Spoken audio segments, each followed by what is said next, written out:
Hare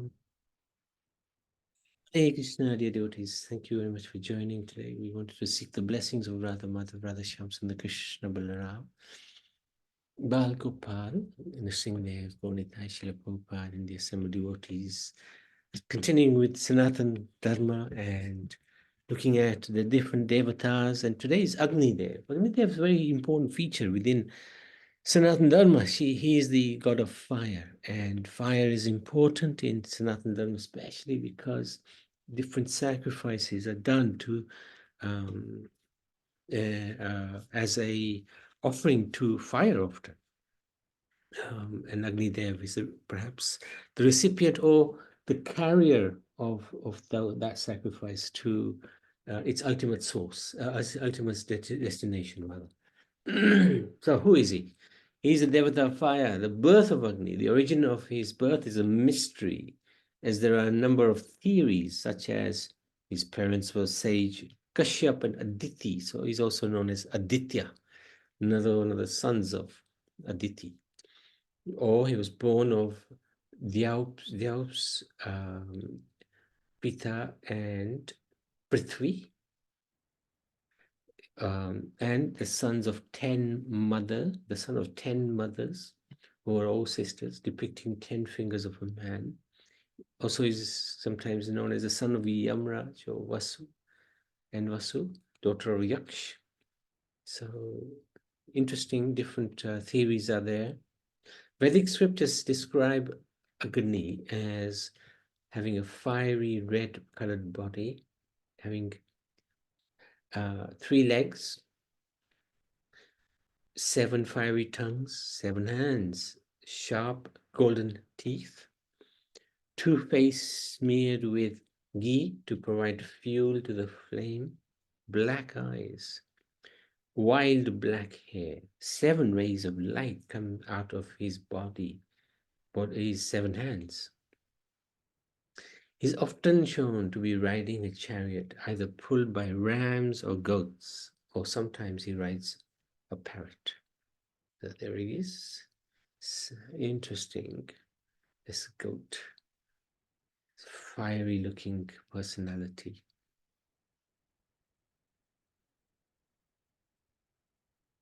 So some facts. He's a demigod. He's also saintly Brahman. He's regarded to be a great sage. He's also known as Pavaka. So often when we do a yagya, fire sacrifice, we invite the fire known as Pavaka. So one of his names is Pavaka. Kanina, Jatukarnya, Agniveshya. So he's also the husband. So his Dharmapatnis, Swaha, Kritika, and Dhara. So this is an interesting chart here from Yamraj, Dharmraj. 10 wives leading to Agni, one of the 8 sons of Vasu. Interesting. Or son of Vasu, perhaps. Then his wife Kritika, Dhara, Swaha. He is the father of Swaroshicha, Saroshisha, Manu, the second Manu. So he's the father of the second Manu. Very powerful demigod. And Kartikeya, why the semen of Lord Shiva.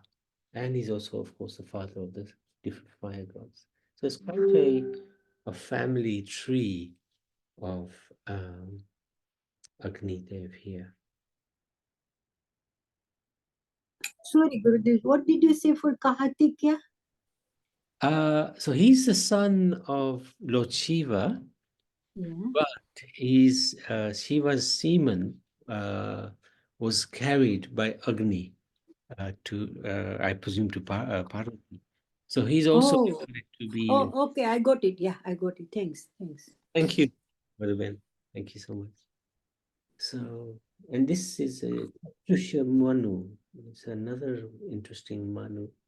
So Agni is a very powerful personality, very powerful, given birth to many amazing personalities.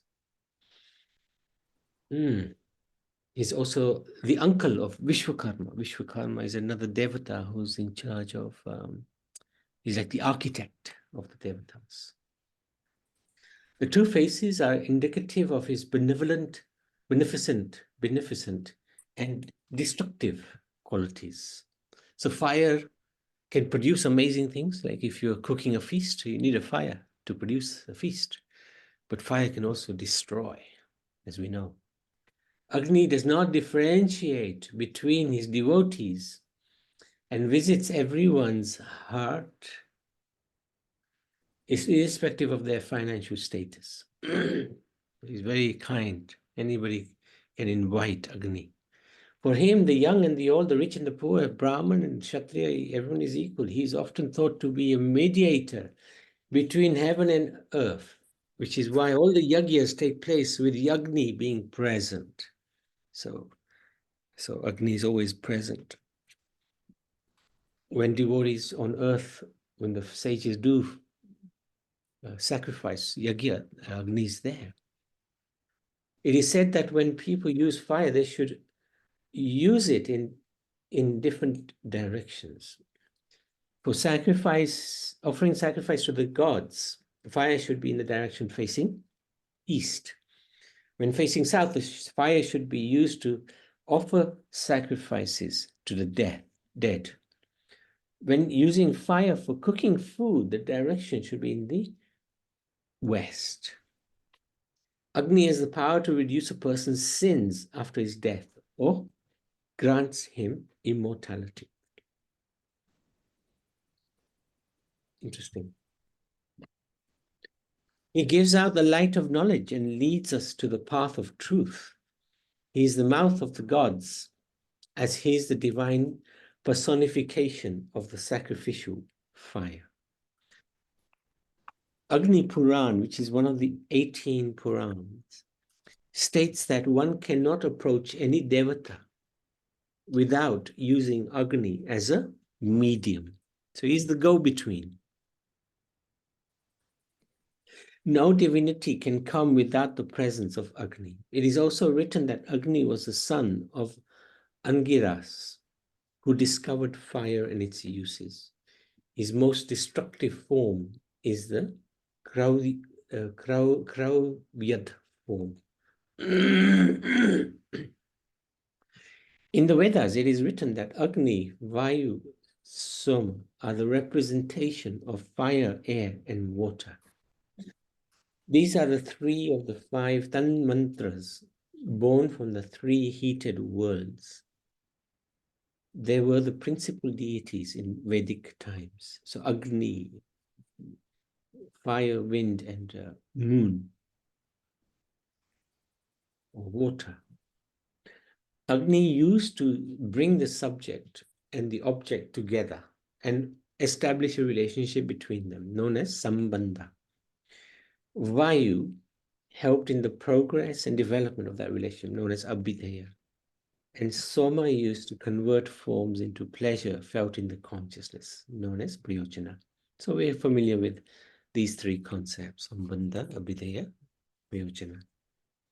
Devata is in charge of different portions of the universe. Agni is in charge of the southeast portion of the universe. Yam is in charge of the south portion.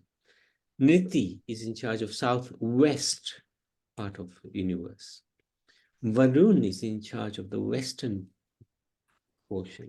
Vayu controls the air and has wings to travel, is in charge of the northwest part of the universe. And Kuver, treasure of the devil, is in charge of the northern part of the universe. So this is all from the Bhagavad Puran, Canto 3, Chapter 23, Text 39. As Agni is the guardian deity of the southeast direction, he is typically found in the southeast corner of Hindu temples. Interesting. Interesting. I just want to check one thing. When facing, when cooking food, cooking it in the west direction. Okay.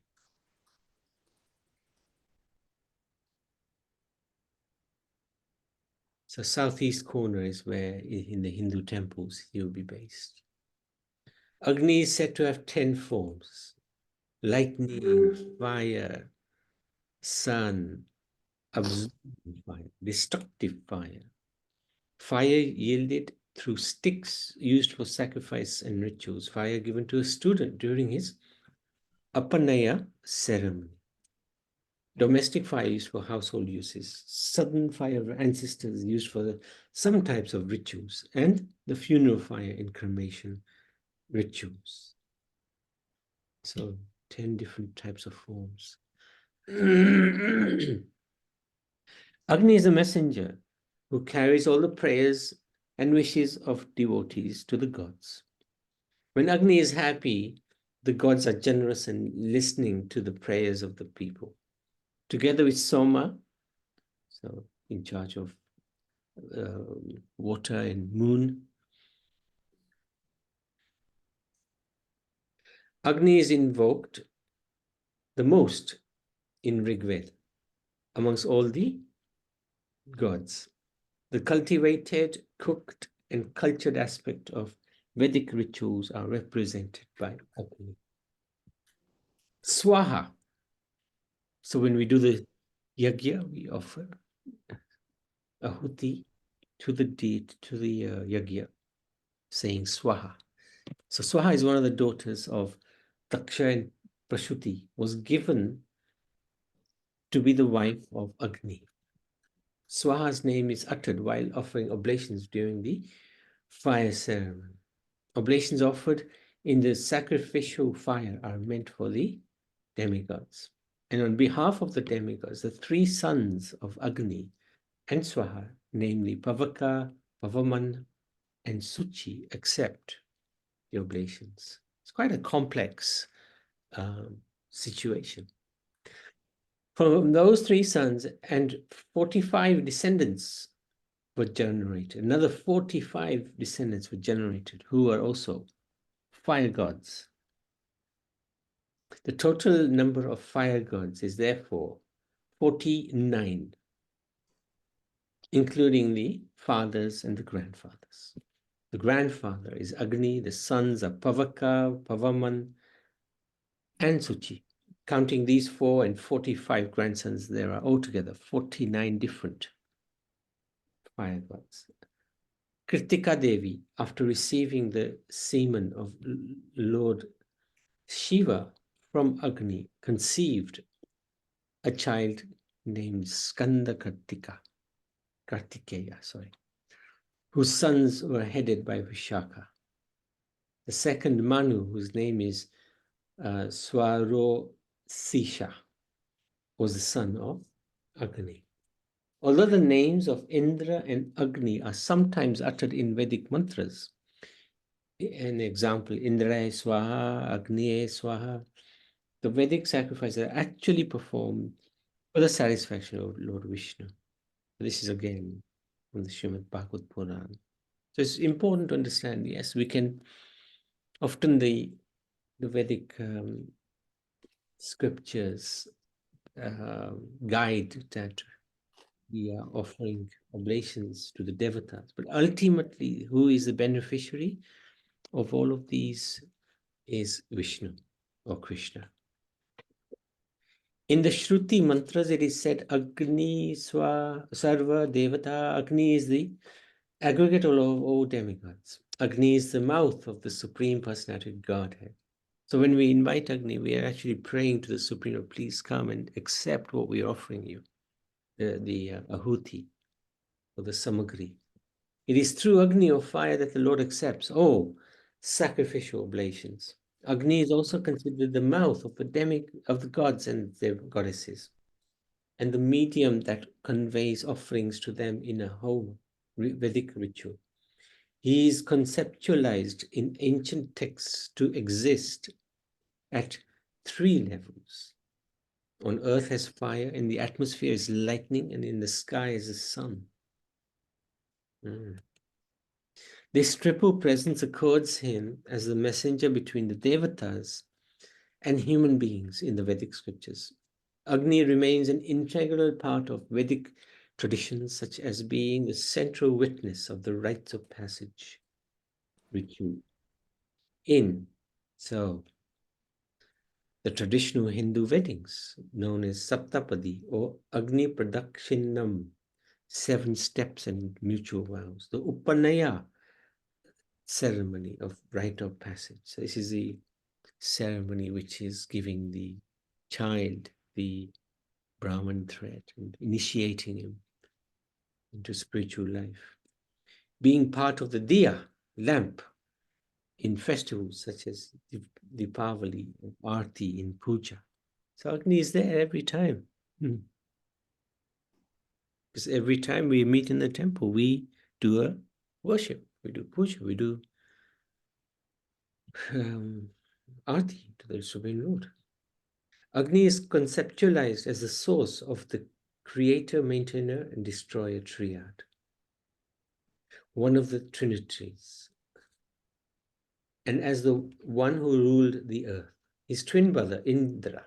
So Indra is regarded to be his twin. They both, some regard him both to be children of Aditi. His twin brother Indra ruled the atmosphere as the god of storm, rain, and war, while Surya ruled the sky and heavens. Agni occupies, after Indra, the most important position of the Devatas. Agni Dev is said to be Indra's twin brother, maybe because of his immense power and rigor, like Indra. Agni is prominent in the hymns of the Vedas, particularly the Brahmanas.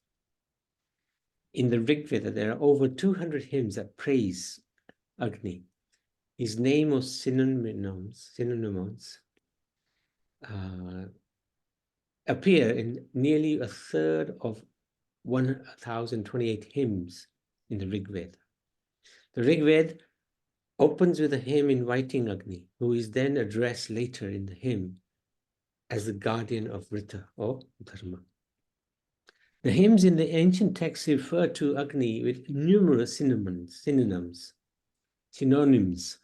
I can never say that, such as Jatavedas, he who knows all generations, Vaishnavara, Vaishvanara, relating to all men, Tanu na Vat, son of himself, self-made.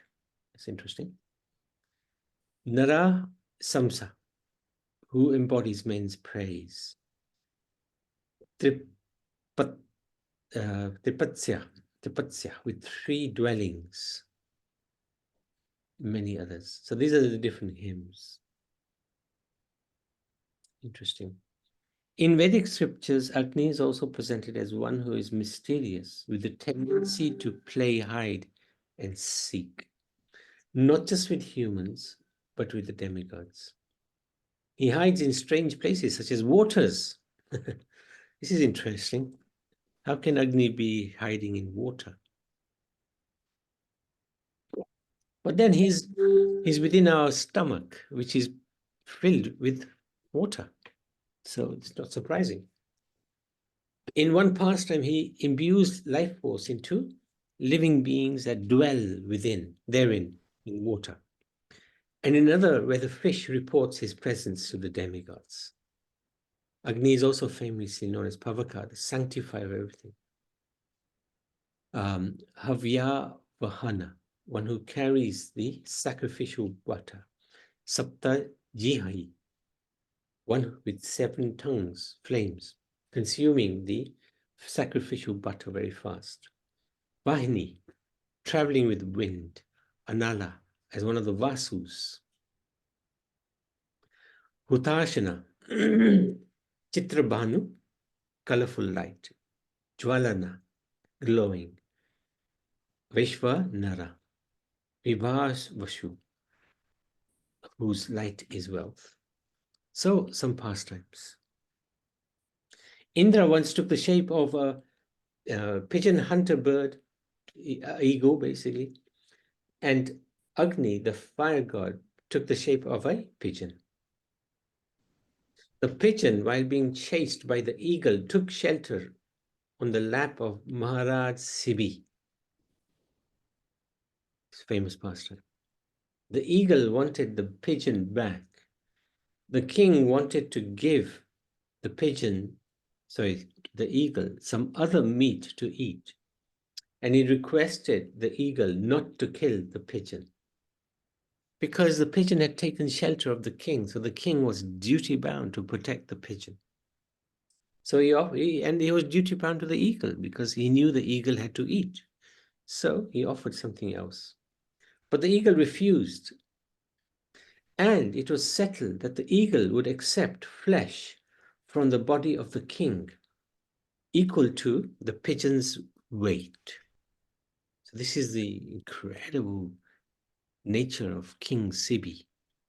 The king began to cut flesh from his body to weigh in the balance, equivalent to the weight of the pigeon. But the mystical pigeon always remained higher. The king then put himself on the balance to equate with the pigeon. What a test it was. The demigods were pleased and disclosed their identities, blessing the king. So this was phenomenal. Once Agni had offended sage Brigu, who cursed him to become the devourer of everything in this world. Terrified of his curse, of this curse, Agni went to Brahma and requested him to do something about it. Otherwise, Agni would have been... Mystery. WhatsApp video. Sorry. Agni would have been responsible for the destruction of the entire world. So Brahma modified the curse in such a way that Agni became the purifier of all things he touched. So Agni can purify. Of course, Agni can destroy as well. Misused, Agni can destroy. When Ravan came to kidnap Mother Sita, and she saw him, she took shelter of Agni, who protected her from the hands of Ravan. The fire god Agni took away the real Sita and brought her to his abode. An illusionary form of Mother Sita was then delivered to Ravan. In this way, Ravan was cheated when he kidnapped the false Sita. When Lord Ramachandra tested the body of Sita, it was the false illusionary Sita that entered the fire. At that time, Agni brought the original Sita from his abode and delivered her to Lord Ramachandra. Lord Brahma once ordered Maharaj Barhisat, and his other name is Prachina Bhari, to marry the daughter of the ocean named Satadruti. Her bodily features were completely beautiful and she was very young. She was decorated with proper garments, and when she came into the marriage arena and began circumambulating it, the fire god Agni became so attracted to her that he desired her company, exactly as he had formerly desired to enjoy Sukhi, the wife of Saptarishi. When the fire god had been present long ago at the time at the assembly of Saptarishi, he was attracted by the beauty of Sukhi when he was circumambulating in the same way, when she was circumambulating in the same way. Agni's wife, named Swaha, took the form of Sukhi and enjoyed sex life with Agni. So interesting. Let me just see how much more there is. Wow, quite a bit more. Okay, I think we'll have to continue tomorrow. So Agni Dev is very important Devata. So lots he's responsible for, and lots of pastimes that he's involved in. So any questions, any comments? Hare Krishna Prabhuji. Hare Krishna, Karuna. So, when you are going through the different where to place the different places where Agnidev resides in the temple. So when we did our construction of the house here, so Yes. our pujari, he told us to place the kitchen in the southeast. Perfect. So Wow. Very good. Very yeah, good. so this is Vastu. According to Vastu, the kitchen should be placed in the southeast direction. Yeah. Well, very good. Very good. That's excellent. Yeah. Yeah. That's right. Because that's all in the temples. He's in the southeast, isn't he? Hmm. Yeah. Yeah. Southeast. How come it says here when using fire for cooking food, the direction should be in the west? This But is where we should place our cooker, or I see. where, yeah, Agni is to be. I see. But Yeah. we couldn't place the cooker in the west. For some time we did it, and then we had to change. But Ah, at least the priest, the pujari told us to put the kitchen should be in the southeast. southeast. So this is the Got you. most important. Yeah. Okay. Very good. Very good. Excellent. Excellent. Yeah, he's in charge of the southeastern portion of the universe. Very good. Hmm. Thank you for sharing that. That's nice. You actually built your home, huh? Yeah. Wow. Amazing. Okay. Very good. Very good. Thank you so much for sharing that, huh, Karna? Okay. So, Agnidev ki jai. Shri Vishnu Chandra Bhagavan ki jai.